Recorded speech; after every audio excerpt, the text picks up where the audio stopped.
Hi, everybody. I wanted to share with you a very interesting email I received that when I read it, I had to read it 3 times before I decided it did not make sense.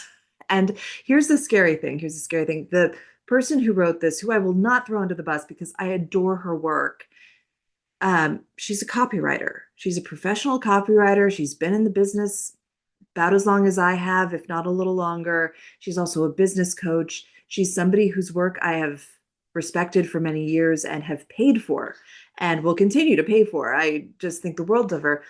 But this email had AI dribbled all over it. And I think the danger that I want to alert everybody to is when we have AI write our drafts, there are things that are there that do not make sense and you cannot see them yourself. It's like watching a movie that's been made out of a book that you've read, and when you're watching the movie, maybe they've skipped some really critical parts, but you fill them in your mind because you have all of that context. So it makes sense to you. But the friend that you brought to the movie theater with you who has not read the book, they're like, what just happened? And that's what these drafts tend to do. We have all of this context and we can see the through line, we can make it make sense in our own heads, but somebody else reading it cold can't because AI has skipped some critical parts. So I'm going to share this screen with you. I've taken it out of its email. I've taken it out of context. I have scrubbed the identifiers because I do not want to shame this person. But I do want to show you what can happen with a draft that looks good until you read it with your critical thinking mind and you're like, wait a minute. It almost makes you feel like you're not smart enough to grasp what's happening, like you're missing something, but actually it's AI that's missing something. So I'm going to share my screen. There we go. Okay, I'm going to make this a little bit bigger. Okay, so we have, perfectly decent opening. We don't need to overthink it. Um, but then we start out with this bold claim, right? And I like this. This is a good technique. Somewhere along the way, service businesses became the villain. I am hooked. AI is really good at hooks, by the way. But then we get the AI patter. Not because X, but because Y. And AI loves to throw in the word broken. So immediately I'm on high alert that this is not a human giving me the benefit of her 20 years of expertise. This is a bot that maybe has hopefully been edited by that human. But I'm distrusting it. It's putting me on the wrong foot immediately because I sense the structure that AI tends to use, not because this, but because that, and using the word broken. But then let's look at this. Somewhere along the way, service businesses became the villain. Okay, the next sentence should tell me why, right? That's what we want. That's what we're expecting. Not because they stopped working, but because it became very profitable to tell you they were broken. This does not answer the question why service businesses are the villain. The dots don't connect. And that's what AI tends to do. It makes these bold claims. It makes another bold claim. It kind of looks like they connect, but if you trace it, the dots are not there. And then here's more AI construction. It's not because of messy strategy or outdated structure. It's because you're still selling services. Um, so this does make a kind of intuitive sense. If you're stressed, underpaid, hitting a ceiling, okay, we've got our problems. It's not because of messy strategy or outdated structure. It's because you're still selling services. The fifth time I'm reading it, it's making more sense to me. But what I'd rather see is like, please spell it out, connect the dots between service businesses being the villain and these problems. Um, why does that make this bad? I'm still not quite seeing it. And for an experienced copywriter writing a newsletter or a blog post or any piece of content, like we should be able to spell it out for you. So you don't have to think too hard. Like this isn't poetry class. You should not have to spend that much time figuring out what the meaning is of the words. Okay, so this is where I'm like really interrogating the text because the emotion of it is carrying me and I'm invested in it. And then I couldn't figure out what was happening. So honestly, this royally pisses me off as it convinces service business owners that this is just the way it is and that they need to settle. Wait. This? What is this? What is this just the way? What is this that is just the way that it is? First of all, can you answer that question off the top of your head right now? What is this? And this is one of those things that makes me question, maybe I'm really dumb. Maybe it's really obvious to y'all and I'm just not seeing it. Maybe it's the baby, lack of sleep. We don't sleep. Sleep is a thing that we used to do. But no, I don't think I'm dumb. And I don't think I'm so exhausted I can't make words make sense. I think that the dots are not there.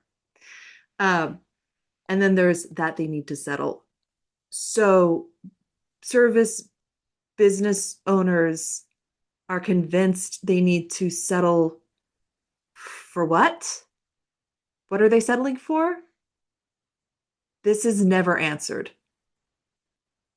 So it's these missing pieces that you probably don't clock as a casual reader. And you probably don't clock as the person who created this draft with AI because you got the context already. It takes this outside perspective. And frankly, English majors do one thing really well. It's that critical thinking text analysis piece, right? That's what I was trained to do. And finally, it's coming in really handy because I'm seeing what's not there that should be there. So now we have, when you believe this myth, okay, we haven't really set this up as a myth, but I'm just going to give that a pass. When you believe this myth, you may, and here's a bullet point list that looks fine at first glance, but let's interrogate it.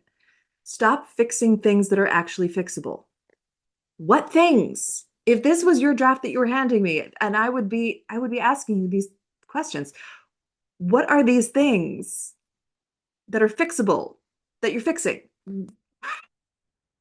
Okay, normalize stress, that should be a signal. What does that mean? Does that mean a signal of what? What is it signaling? Tolerate misaligned work longer than you should. Okay, I get that one. I understand that. Decide, I still don't know what does that have to do with services being villainous or villainized. Decide that the revenue ceiling is real. Have we made the case for this yet? Have we made the case that the revenue ceiling is not real for service-based businesses? Has anybody ever said that? Has that been a claim that there's a revenue ceiling for all service-based businesses? Because I've been in this business for 18 years. I haven't heard anybody say that. Right? So it's creating potential. Maybe you have. I haven't. But if that claim isn't out there in the zeitgeist, if it's not out there in the awareness, then you're creating a straw man argument that you can easily knock down, which is cool rhetorically, but not cool when you're writing content that's supposed to educate and inform. You're setting up an easy win for yourself that doesn't exist. Very politician-y. Like, if you're a politician, you should do that. Absolutely. That works very well. Don't do that. Don't do that.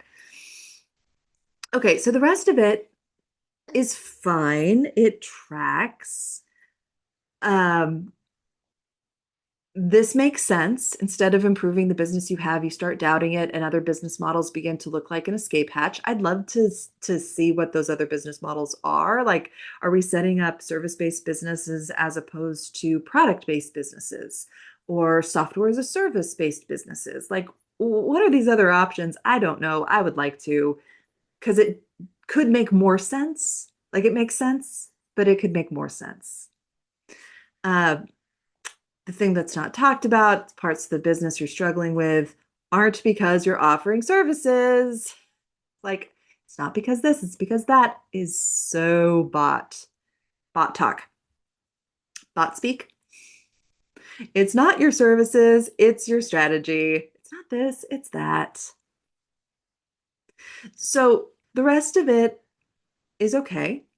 Um, it actually does come to a coherent point at the end, as I would expect that it would. But this is how an AI draft can go off the rails really quickly. And your reader is not going to do what I just did, right? They're not going to interrogate the text. They're not going to bring their English major background to read into the words and figure out what's actually being said and what is not being said. What it's going to do on their end is they're just going to glaze over. They're just going to, it's almost like dissociating. They're just going to like glaze over, and it's not going to embed itself in their brains. It's not going to connect with them. And they're going to click away and forget that you ever wrote a newsletter. That's what actually happens. So, this is the value of use AI. Absolutely. Use it to get off of that blank page. Use it to help you come up with ideas. But once you've got that AI draft, this is why it's a good idea to invest in someone like me to interrogate that text, to see what's not there, to see what maybe you missed because you are bringing all of your context to the table in ways that your reader cannot do. So, really, this is me meditating on, do I still have a job if AI can spit out drafts? And for right now, the answer is yes.